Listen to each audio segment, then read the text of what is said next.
Hello everyone, it's me, Dragon Balimore, your Dragon Cyborg from another world.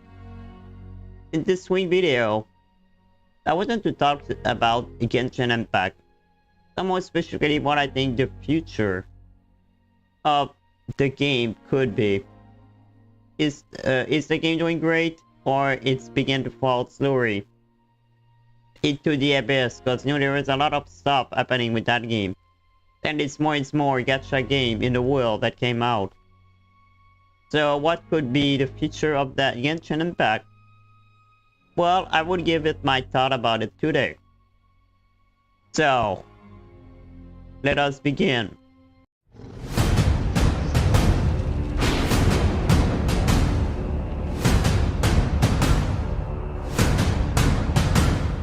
So let's start with the state of the game right now.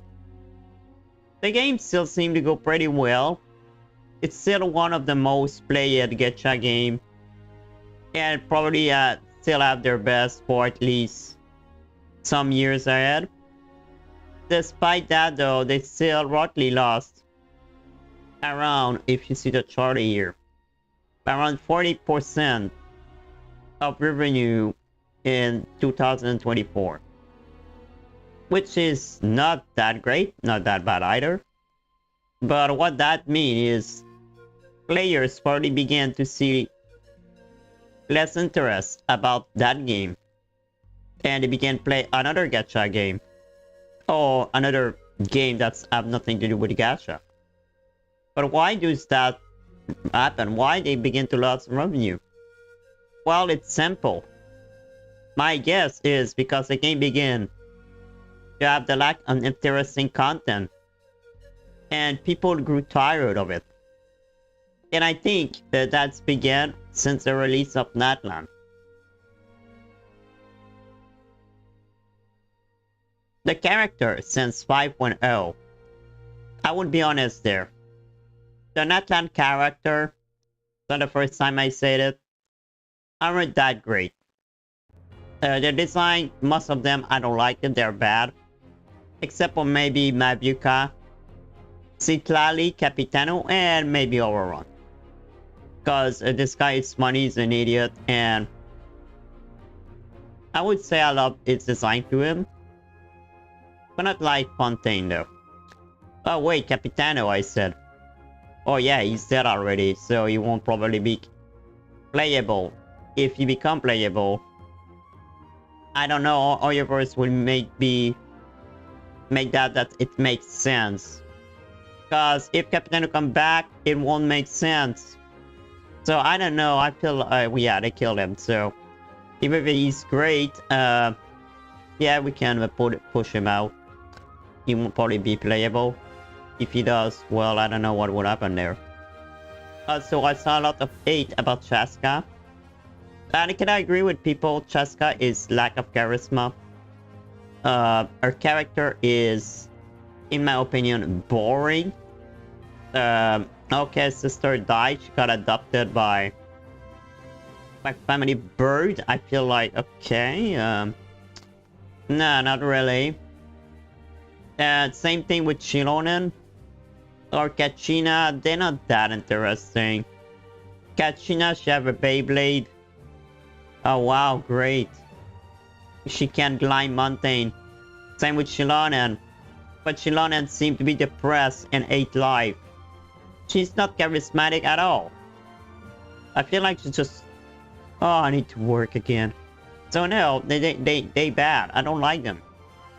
If I compare them with some Fontaine character, for example, Novelette, Lini, Riosley, I mean, they are better and have better design than the one of Natlan. I want to be honest there. Natlan character design are... There is no one that... Oh wow, so great. Mabuka maybe, because she have a motorcycle. But still, I think her design is not that great either. I mean, compared to Novelette or Riosley, you know? Riosley is so handsome, and Novelette too. Compared to... I don't remember his name, but whatever, the guy with the little pixel eyes dragon. Oh, Kinich. So, you know. But it's my opinion, of course. Maybe some people still like the clan character better than Fontaine, but in my opinion, character design are less interesting than they were before. And I think interesting character is an important part of content. And if their design is bad, their stories suck, etc., no one would use their money to buy them. And people won't come back just for the game for the character because they're not interesting. So it won't make them come back to the game. So I think character design is a little problem there.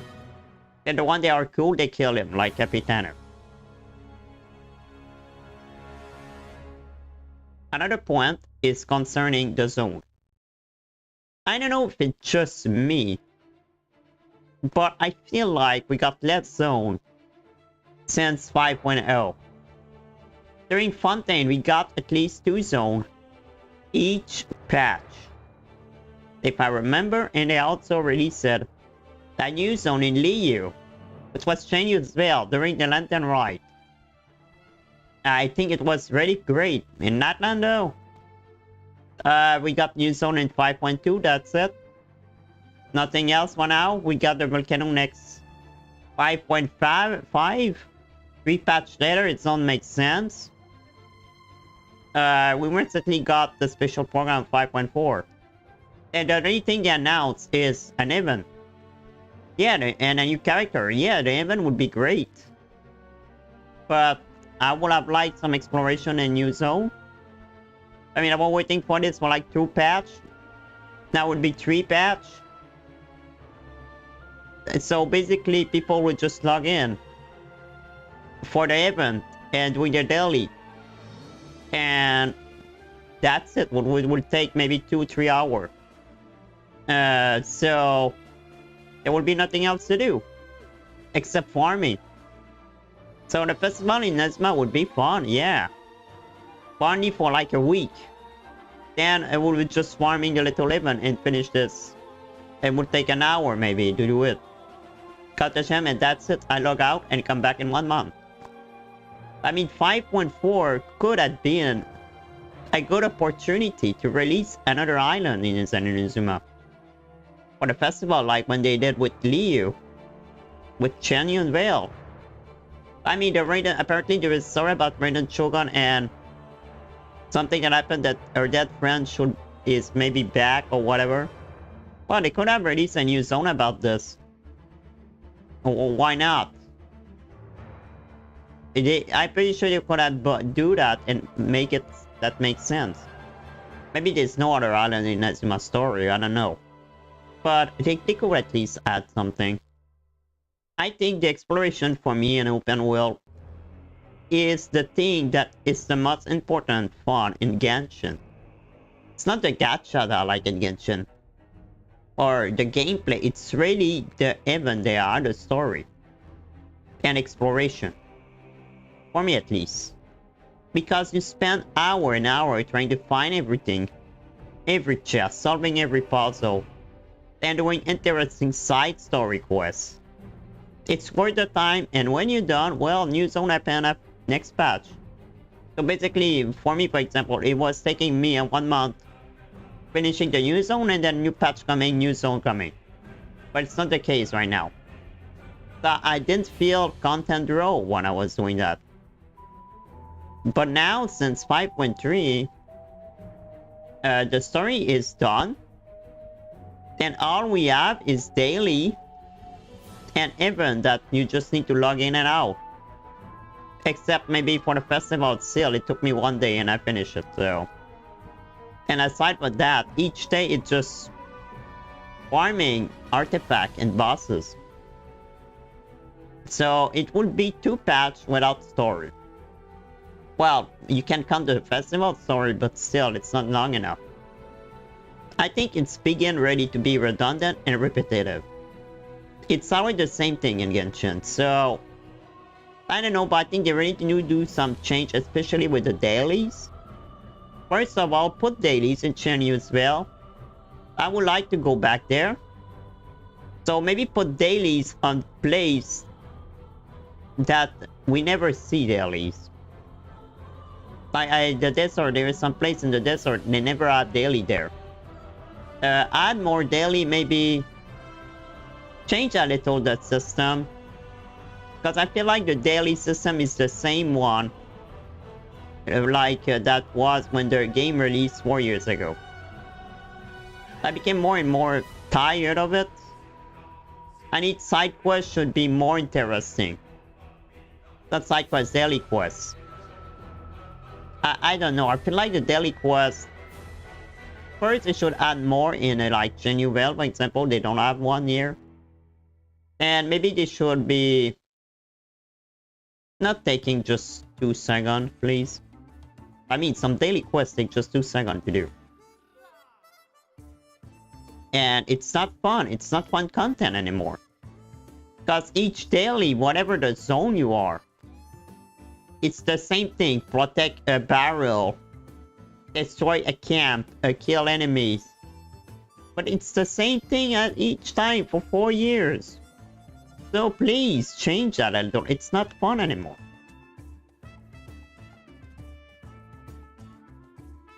The story is another problem too. Audiobooks are still really good for telling story, to be honest.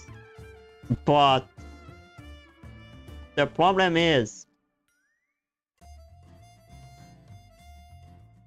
there is some parts that it's boring now. Because I would say the story is great. They are always full of mystery. They reveal a lot of stuff. They always plot twists. But since Natlan, basically each time they release a new story, the start is bad, or at least half of the game of the story, and then the other half is awesome. Okay, so I mean they make the first part boring. For example, when we play Kachina, instead of our character was boring as fuck. And then after that it became more interesting, awesome, when the Abyss come out and kill everyone.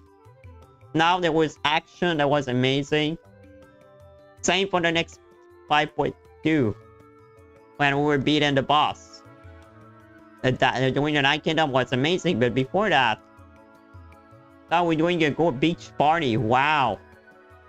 What when the Abyss about to attack us? Wow. So I want to note that the Abyss invasion was really a great part, by the way. I really loved that part because it was dark, people dying, Paimon was afraid, and we saw the false sky. These at the end, which I begin to think the wall of Tevat is not what we think it is. Maybe just an experiment, or outside this is the end of the world, I don't know. But that was amazing. But then in 5.2, like I said earlier, it's happened again. The first part was boring with the beach party stuff. And then the second was amazing. Love at the boss fight so much. The music was so amazing too. Still, I think both parts should be interesting for the player to continue, because if the first part of the story is boring, people would probably leave the game before seeing the end. It's a little the same with the start of the game. The start of the game of Genshin is boring. So new player would probably find that boring. The story, so they won't continue it. So if you do a bad story at the start and the good part is just at the end, some people won't stay until the end. Me, for example, I knew it was good in the half of the game, of the story. So I still did the boring stuff. I wanted to see the interesting part. But still, it was boring as fuck before the Abyss part. So if you want a player to continue playing the game, you need to make the whole story interesting, not just half of it. And by the way, with Sumeru and Fontaine, I never feel like way at all. There was always something in Sumeru and Fontaine. it wasn't really that boring. Also, the problem that affect a lot of the story is, you know, the English voice actor missing. I don't know what happened with voice acting. There is stuff I know that in real life that happened, but still, because don't have English voice actor, it's kind of destroy the immersion in the story. Because the character don't talk, it's silence. This is something that could hurt the game if it stay like this too long. For example, the Lantern Rite. The story was interesting, but because most of Liu character didn't have their English voice actor, the story was more boring. If I knew, I would have put that game in Japanese, but still, that you need to put the game in Japanese to have full voice acting. To see the story in with the voice, I think it's stupid. So I hope they will fix that problem. Because that can literally destroy the game a little. If the English voice acting not coming back.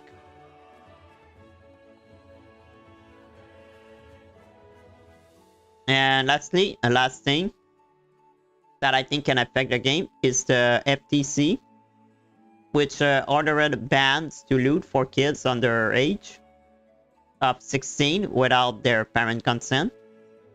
They also claim the game misled player about the odds of getting many of their most coveted prize.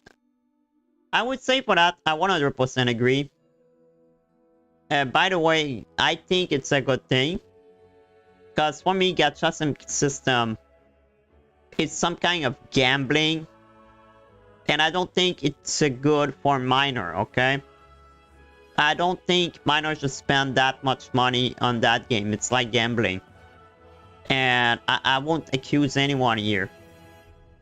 But I think it's a good idea, maybe. Yeah, some parent would maybe stop complaining if their kids sold the money to buy some stuff in Genshin, you know. So that you need parent consent, I think it's a good idea. But still, even if it's a good thing though, that could also hurt the game. I'm sure that a great majority of players, well, I've proved there, but I'm pretty sure there's a lot of players will play Genshin Impact who are minor. And if there are new rules on the gacha, depending what they are, a lot of those players could decide to leave the game just because they need their parent consent to spend money, you know.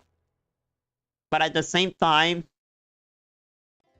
it's true that it's not clear when you spend the money in the game. Don't have enough info about it, and I can understand why. It's can be a problem, but I'm not too worried about that.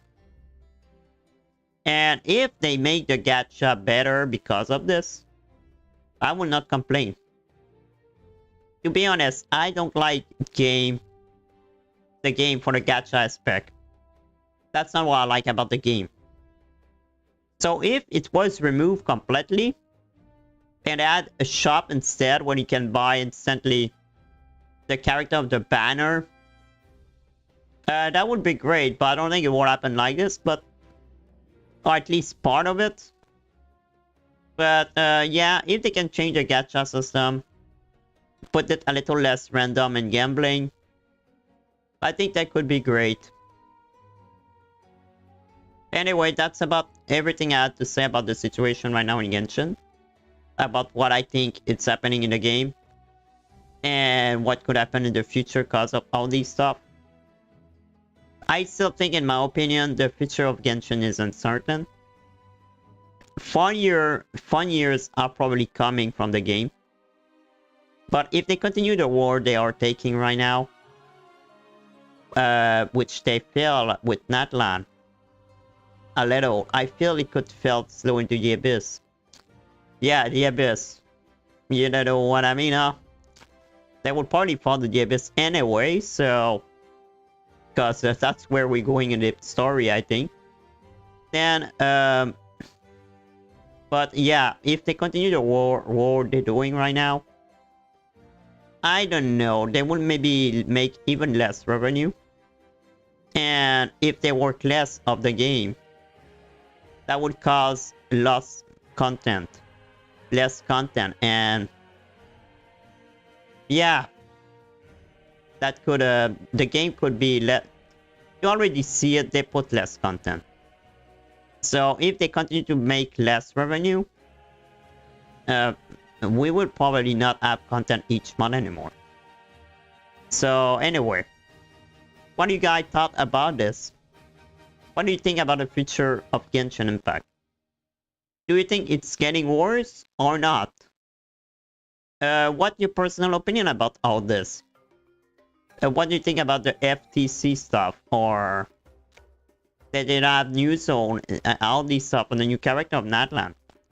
Well, feel free to leave a comment. Also, don't forget to subscribe if you want to get so much of my content. I do short highlight on my stream and game talk video like this one. And I stream on Twitch and YouTube depending of where you prefer to watch a stream. So thank you all for watching, and see you later all. And Dragon offline.